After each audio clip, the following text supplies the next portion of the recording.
पाहत आहात आपल्या हक्काचं चॅनल, आपली बातमी, आपलं चॅनल वन भारत। कल्याण डोंबिवली महानगरपालिकेच्या आय प्रभागातल्या गेल्या 2 वर्षांपासून रखडलेलं रस्ता रुंदीकरण आणि गटारीचं काम अखेर गुरुवारी सुरू करण्यात आलं आहे।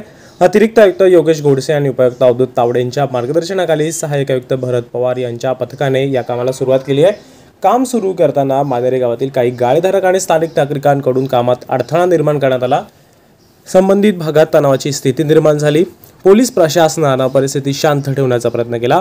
महापालिकेतील कर्मचाऱ्यांनी परिस्थितीचं गांभीर्य लक्षात घेता मागील कृष्णानगरी चाळीमध्ये पावसाचं पाणी शिरू नये म्हणून महापालिकेने तत्काळ 11 गाळेधारकांवर निष्कासनाची कारवाई केली। यामध्ये अनधिकृत शेड, ओटे, अडथळा निर्माण करणारे साहित्य काढून टाकण्यात आले।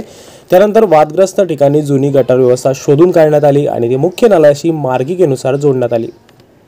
निष्कासन कारवाईनंतर रस्ता रुंदीकरण आणि गटारीचं काम त्वरित सुरू करण्यात आलं असून नागरिकांच्या सुरक्षेच्या दृष्टीने संबंधित भागात रेडियम पट्ट्या व डेंजर अशी चिन्ह लावण्यात आली आहेत।